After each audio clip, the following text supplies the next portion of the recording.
Uyghur Televiziyasining aziz ko'rmanlari, Tor Televiziyasining suhbat programmasiga xush keldinglar. Bugun biz uzundan beri muaciratda Uyghur davası üçün yürek qani sarf qilib kelayotgan Germaniyada yaşayotgan aktiv faaliyetçi Abdüşkür Taşoğlu efendim bilan suhbat edip barmoqchi. Abdüşkür efendim, kanalımız hoş geldiniz. Rahmet. Vaqt chiqarib mikrofonimizga qadam tashrif qilganingiz uchun ko'pdan ko'p rahmat. Oldi bilan o'zingizni tanishtirib o'tsangiz. Rahmat. Deganimizdek ismim Abdüşkür Taşoğlu. Vatanning Ko'g'il shahardan 2011 yilnisi Germaniyaga kelgan, hozirdan tartib mishada yashab turyapman. Qisqacha ahvolimda.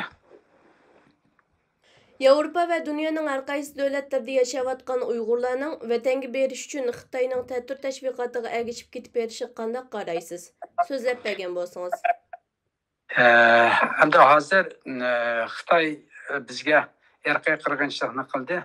Amaliyotda bu irqiy qirg'inchilik bugun tunigun boshlangan ish emas.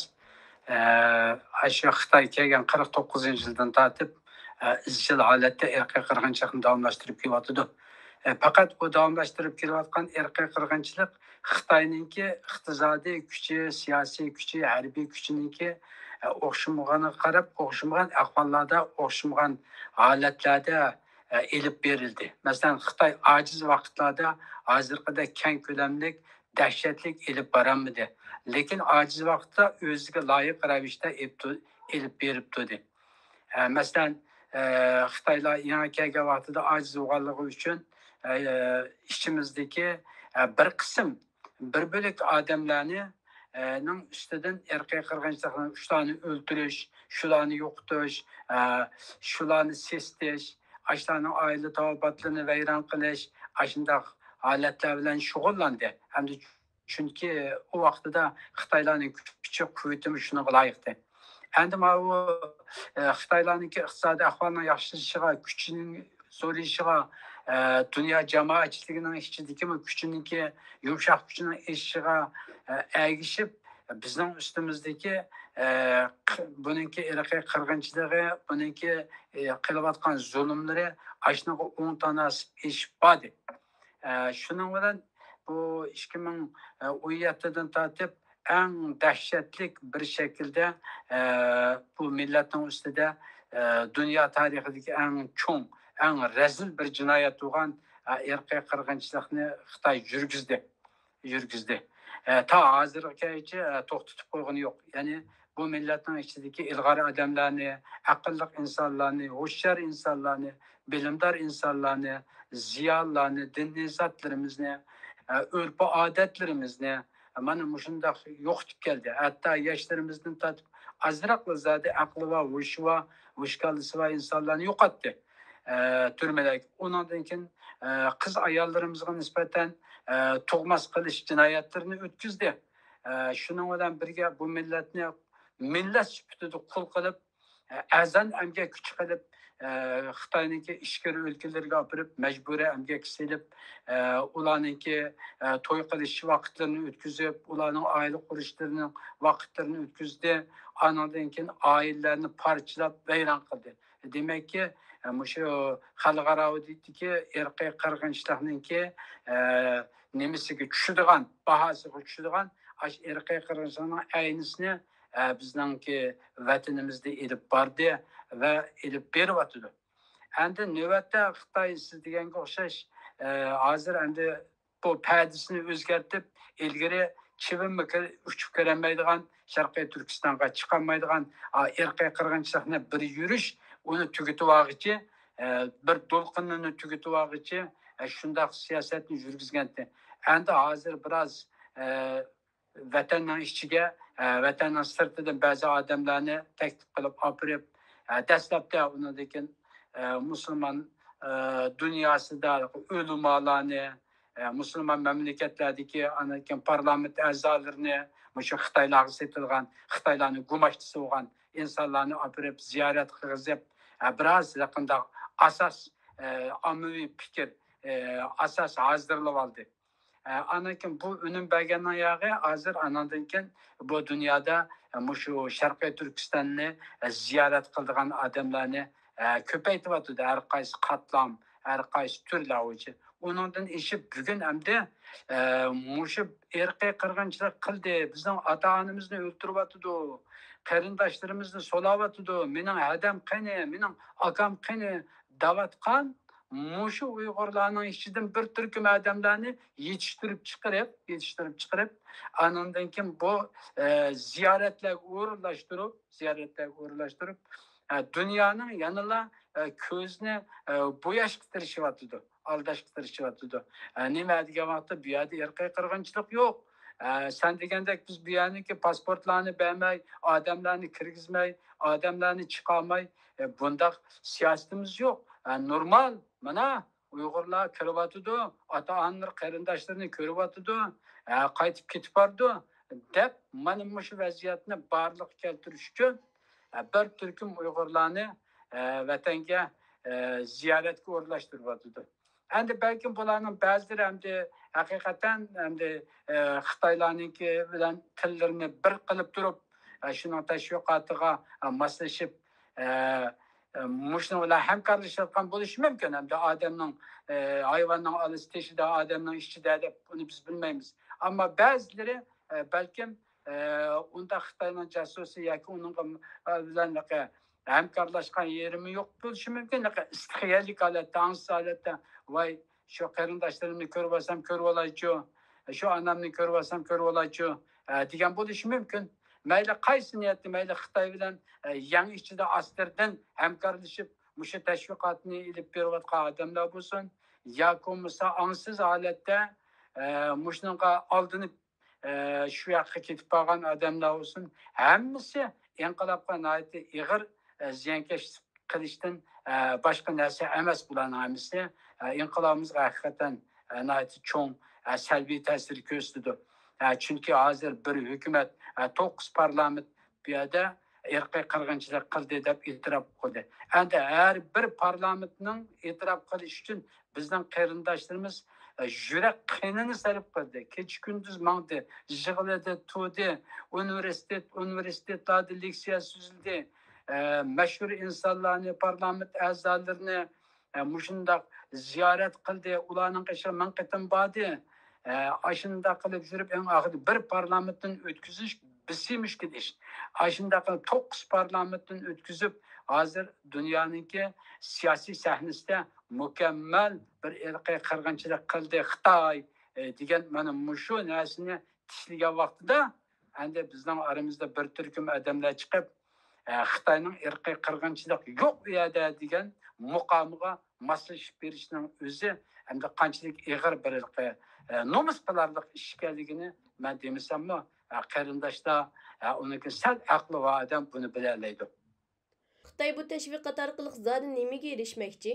Vatanga eshigini ochayotgan qiyofatga kirib, Uyg'ur qirg'inchiligini davomlashtirayotgan Xitoy hozir nima bu tashviqotni ishlayotidi? Ya'ni buning orqa ko'rinishi nima? Endi bu irqiy qirg'inchilik degan yomon cho'ng jinoyat bu. İnsaniyat tarixidagi buning ustida turadigan bir jinoyat mavjud emas. Endi bir millat irqiy qirg'inchilik qilsa, yana bir millatning ustida. Shu millatningmi, shu irqiy qirg'inchilik qilayotgan millatningmi peshonasidan mangu ketmaydigan dahshat bir dog' bu. Yomon xatarlik bir jinoyat bu. Inson o'tkazadigan jinoyat emas bu. Ammo mana shu jinoyatni o'tkazganlar zaminda sanoqli shundoq bir insonlar shu jinoyat o'tkazgan. Ammo Xitoy shu jinoyatni o'tkazdi. Bu jinoyat orqali Xitoy o'ziniki dunyoga ilgari voy biz bir yuvosh xalq, hech kimga biz zarar yetkazmaymiz. Jungo taraqqiy qilsa hech kimga zarar qilmaydi. Biz mana shunday bir yumshoq madaniyatlik obdan xalq, dunyoga tinchlik, xotirjamlik akilaydigan xalq deb aslida bu mandaq yolg'on tashviqotni 40-50 yil bu tashviq qilgan. Bununda muayyan ünüm hosil qilgan nurg'un Xitoyni bilmaydigan insonlar bularning yechib qarab tug'ini qaraganda lo'limadlik bilan bular rasman shunday bir yumshoq xalq ekan. Bu hech kimga biz zarar qilmaydigan xalq ekan degan tushunchaga kelib qolgan-ku bu. Ama Mao Xi Jinping chiqib buni rasmiy ko'lamlashtirilgan irqiy qirg'inchilikni buni yaydi. Buni ijro qildi. Bizniki chet ellardagi o't yurak vatanparvar qarindoshlarimiz, esil xalqimiz kecha kunduz namoyishlarni qildi. Unidan xabaringiz bor. Bizning inqilobchilarimiz parlament hukumatlarga berib dokalat qildi, kecha kunduz mangdi. Bishara xalqimiz sovuqdimidi, qishdimidi, muzladi namoyishlar deganni qilib, mushu butun dunyoga mushu narsani anglatdi. Shuning bilan dunyo rasmiy e'tirof qilib, bu dunyoning siyosiy sahnasida hozirgacha chiqqan mukammal hozir turyapti. Bu chu deganda Xitoyning obraziga nisbatan, Xitoyninki buyuk planiga, ya'ni dunyoga men xo'jayin bo'laman, Amerikaning o'rniga men dunyoga xo'jayin bo'lib, mushu Amerika tuzgan hozirgi sistemini o'zimning mushu ko'ngzi mingzi sistemasining asosida Xitoy sistemasini o'rnatishtiraman degan Xitoylarning mandaq bir buyuk nishoni bor-ku. Mushu nishonni bular bir balvoq bir yo'l orqali amallashtırmoqchi. Ammo bu irqiy qirg'inchilikni qildi. Shuning bilan bizning inqilobchi qarindoshlarimiz buni kech kunduz dunyoga yaydi.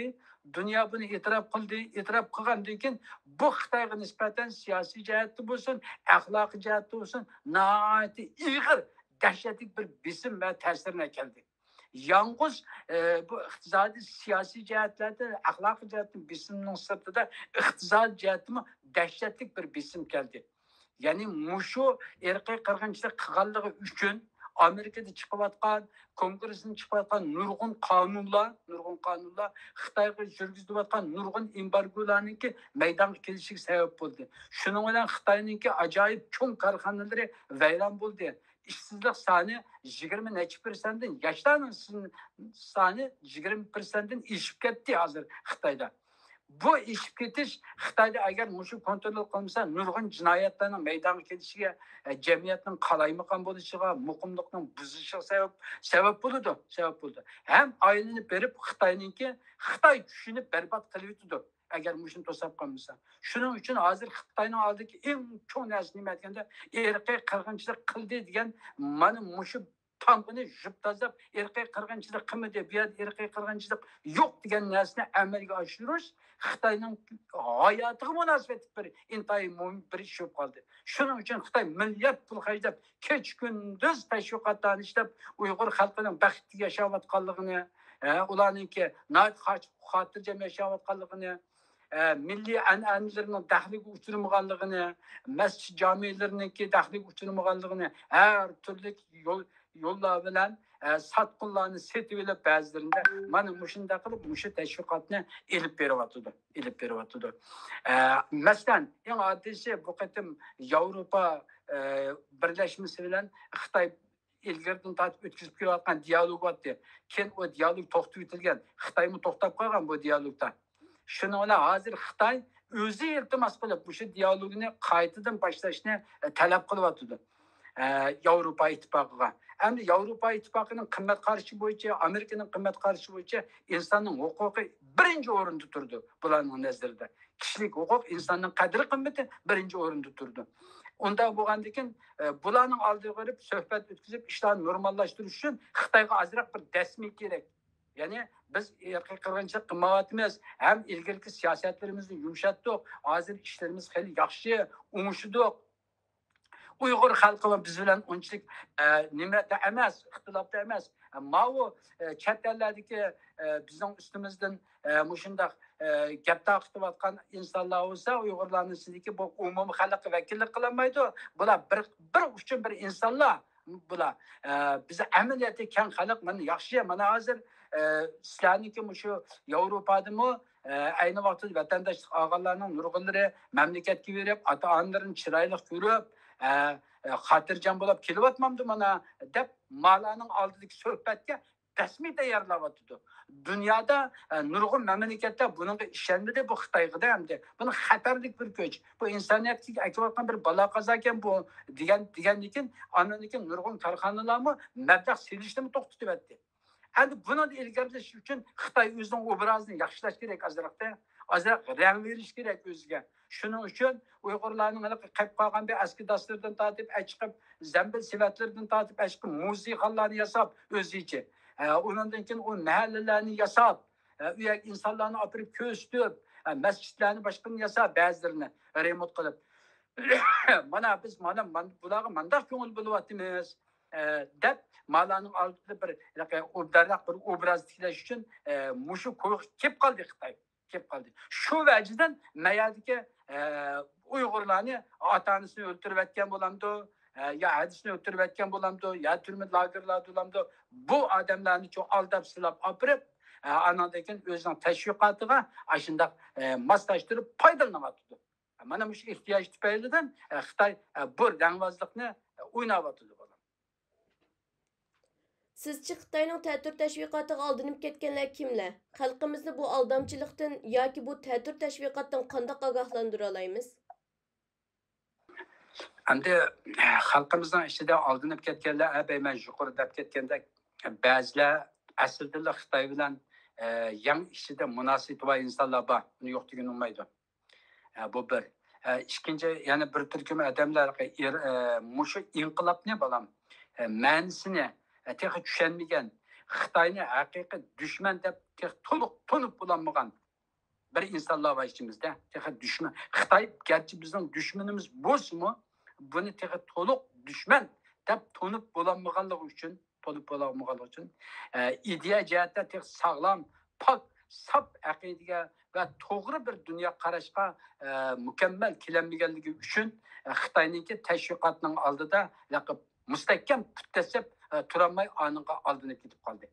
Ba'zilar oldinib ketib qoldi, ba'zilari Xitoyninki yang ichida ashuna tashviqotiga istixiyalik emas, qaratmalik bo'lgan nishonlik holda mas'uliyatli odamlar ba'zilari. Ba'zilar degan vaqtida aslida dushman qarshi ojiz bo'lganligi uchun, vatanparvarlik eng texi ojiz bo'lganligi uchun, inqilobiy eng texi yetilib bo'lmaganligi uchun insonlar deganda oldinib ketib bordi. Ham Xitoyninki shu shika yalatgan zambirak o'qini oldida o'zining mustahkam irodasini saqlab qololmayapti bolam. Ana shu insonlar bu. Xitoyning bu rezil suiqasdlarini qanday shaklda fosh qila olamiz yoki bo'lmasa buning uchun nimalarni qilishimiz kerak? Bununda yanında bizningki nimaga xalqimiz endi bu ish ustida xalqimizni yomon cho'nqur tanqidlab haqoratlab ketganim bo'lmaydi. Nimishga deganda bizning xalqimiz 200 yil mobaynida izchil holatda mustamlikaning ostida turayotganligi uchun pok buloqdan, to'g'ri buloqdan bir suv ichmagan bir bichara xalq bizning xalqimiz. Haqiqiy bir vatanparvarlikni to'g'ri bir vatanparvarlikni yetildirib bo'lamidik.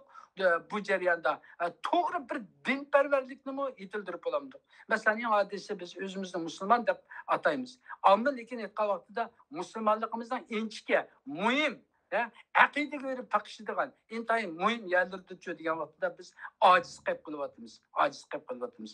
Demak, xalqimiz tarbiyasiz qilyapti. Menimcha aytgan vaqtida yanada xalqimizni zerikmay, terikmay, xalqimizga cho'nqur ta'lim-tarbiya berishimiz kerak. Birisi ta'lim-tarbiyamizniki, birisi vatanparvarlik, millatparvarlik, o'zimizning milliy ong, formatsiya, ozodlik kurish to'g'risidagi ta'lim-tarbiyamiz bo'lsa, ikkinchi birisi bizningki diniy zotlarimiz, olimlarimiz xalqimizga to'g'ri bir aqida tarbiyasini ilib berish intayin zarur. Hozir shu menvatgan ahvollarda nima deganda to'g'ri bir aqida, islomiy bir aqida ong bo'lmaganligi uchun deganda o'zining dushmani, Allohning dushmani, insoniyatning dushmani bo'lgan Xitoyni yana o'zimizning hokimiyati deb ashuning oldiga verib pasaport elib, ashuning oldiga verib viz elib, ashuni oldiga verib iltijo qilib, ashuning ruxsati bilan aşı vatanga berib kirishning o'zi asli bir Xitoyga, ya'ni dushmanga qarshi turayotgan bir jangchi uchun, dushmanga qarshi turayotgan bir xalq uchun bu nihoyatda nomus. Endi bularda aqida jihatiga to'g'ri qarash bo'lmaganligi uchun bechara xalqimiz shu nomusni bilamayotdi. Lekin xalqimizga berilgan ta'lim-tarbiya to'g'ri, suzuk, izchil, pokiz bo'lmaganligi uchun xalqimiz Xitoydan iborat tajovuzchini, ya'ni Xitoyning tajovuzchiligini bir haqorat deb to'nimayotgan tarafi bor. Buni bir hakaret etsin. Bir Müslüman bendisiga nisbet aytganda, bir Müslüman bendisi fakat Allah'ın kulu bu dünyada. Ondan başka hiç kimin kulu emas. Ondan başka her qanday birisinin kulu olsa, onun için bu haram. Onun için bu haram. Lekin bu adamlar Xitoydan iborat mushu tajovuzninki bizni qul qilayotganligidan iborat mushu sharmand jinoyatini to'nimayotgan gap. Mushuni ig'ir olmayotgan, haqorat olmayotgan gap. Shuning uchun nomus qilmay Xitoyninki konsullarga berib, undan viza olib, nomus qilmay yana aşağı Xitoyga ma'qul deb Xitoy deyishi chirani qabul chirani akelmaydi. Nurg'un talablarni qo'ydi. Hammasiga ma'qul deb shu aşağı berib, mushay kelyotdi. Bu bir aqida jihatdan aytganda bizning dinimizda ig'ir bir gunoh, ig'ir bir gunoh. Hamda axloqiy jihatdan aytgan vaqtida har bir Sharqiy Turkistonlik shu Sharqiy Turkistonda yashayanmaganligimiz uchun, shu ig'ir kunlarda bo'lganligimiz uchun hayotimiz bir normallikqa, xotirjamlikka ega bo'lolmaganligimiz uchun biz chet ellarga chiqdik. Chet ellarga chiqib, anandagi chet ellardagi hukumatlarga biz iltijo qildik. Siyosiy jihatdan men achada jon boqolmadim, siyosiy jihatdan normal bir hayotga ega bo'lolmadim deb bu yerda biz iltijo qildik. Shuning bilan bu odamlar qanday qildi deganda, bizning advokatlar orqali tekshirib, tadqiq qilib, eng oxiri bizning gapimizga ishonib, eng oddiysi biz Yevropada yashaymiz. Mushu nasaralar bizning gapimizga ishonib, biz kafir deymiz endi. Mushu nasaralar bizning gapimizga ishonib, voy ma odamlar ugal bo'pti ma bicharalarni biz qanot ostimizga olayli, o'zining ziminida yashamaydi ekan, turolmaydi ekan deb bizga pasaportlarni berdi. Endi qo'pab biz o'zimiz tillagan, o'zimiz yashamaymiz degan yerga endi biz borsak, axloqiy jihatdan qanday bo'ladi bu? Mushlarning oldida qanday bo'ladi? Agarchi bu biz bag'anligimiz uchun bizni bir jinoyatchi deb bir yerga bag'a odamlarni akirvatmismi? Omillikni aytganda vijdoniy axloqiy jihatdan aytgan vaqtda haqiqatan inson azoblanadigan bir ish. Azoblanadigan ish. Mayli diniy jihatdan bo'lsin, mayli insoniy axloqiy jihatdan bo'lsin, bu normal holatga berib kelish emas, o'zimizning dushmaniga özümüz yerden bergenlik bo'lib qolamiz. Alloh taolo Qur'onda nima deyapti desa, gunohga va zulmga yordamlashmanglar deyapti. Gunohga va zulmga yordamlashmanglar deyapti. Hozir biz ko'rganda gunohga va zulmga yordamlashyapmiz. Tajovuzchiga moslashib beryapmiz. Bu yaman ig'ir jinoyat, yaman ig'ir gunoh. Chunki hammamiz 7 kundan birda Allah'ın aldığı barımız. Allah, Mihriban Allah Kur'an'da nemeni kılınlar, nemeni kılmanglar degan bo'lsa, aşnan hemmisinden sual sorak berimiz. Allah'ın tajavuzchi, Allah'ın düşmanı. Çünkü tajavuzchi mayli yaxshi olsun, yaman bo'lsin, mayli kafir bo'lsin, mayli Müslüman bo'lsin, o'xshash tajavuzchi. O'xshash tajavuzchi bo'lganligi uchun bu Allah'ın düşmanı. Allah'ın düşmanı. Bu tajovuzchilarning mohiyatini Alloh taolo Qur'onda allaqachon deb qo'ydi. Nima deyapti? Ta asla imoninglarni yanmag'icha ular bo'ldi qilmaydi dedi. Demak, Xitoy bizni ta kafir qilib etmoqchi, Xitoy qilib etmoqchi, u jinoyatni to'xtatib qo'ymaydi. U jinoyatni to'xtatib qo'ymaydi. Hozir vatandagi qilib qolgan qarindoshlarimizni Xitoyga ichi og'rib, uni o'ldirishdan, lagerga akirishdan to'xtab qolgan yeri yo'q. Hozirmi lager bor? Hozirmi lager bor? Lekin ma xalqaroning besimi bilan, dunyoning besimi bilan ani yig'ishtiramay qilyotdi. Bo'lmasa Uyg'urning amini bir kechada yo'q qilyotdi. Uydan chiqib ketayotdi.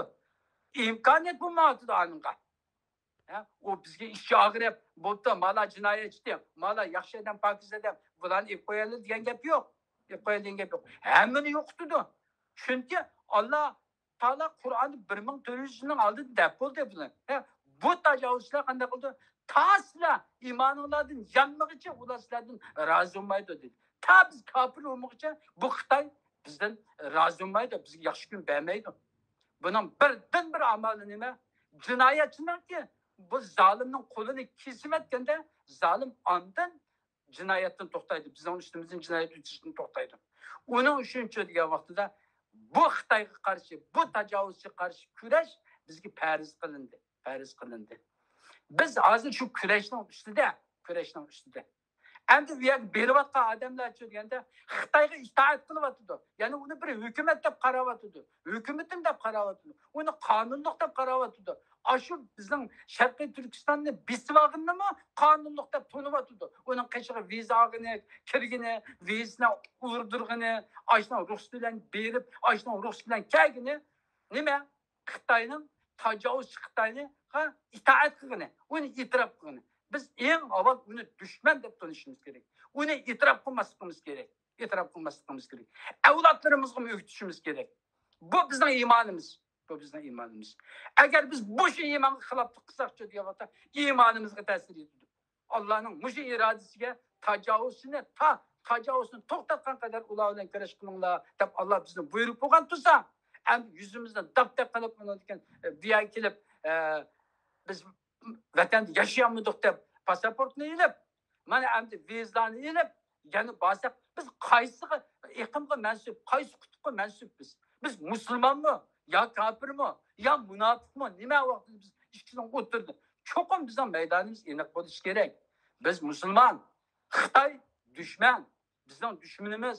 Ota-onamizni o'ltiryapti, 49-yilda o'ltiryapti. Ta bizdan o'ltirib tugatib Xitoy qilib etmaguncha u to'xtamaydi.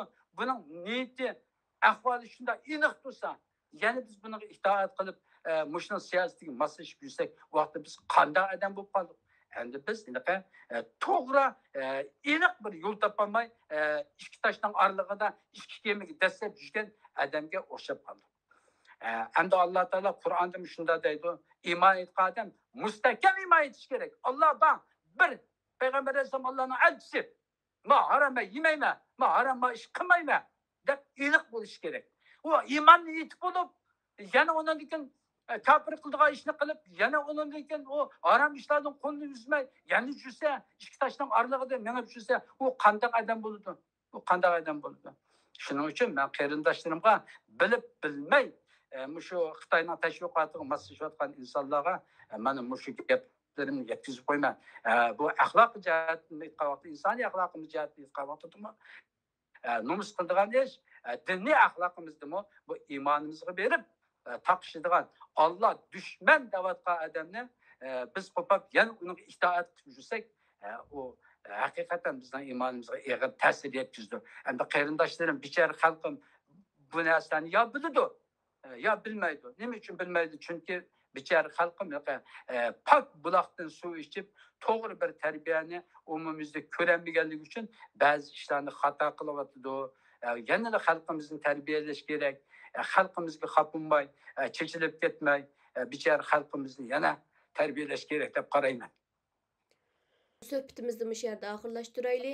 Axırda Uyğur televiziyasiga vakolatan söhbətimizning yaxshi elib berilishi uchun kuch chiqargan Abdushukur efendimga rahmat aytaman. Ko'rinmanlarga sog'-salomatlik tilayman. Keyingi sonda ko'rishguncha omon bo'linglar. Xayr, assalomu alaykum va rahmatulloh.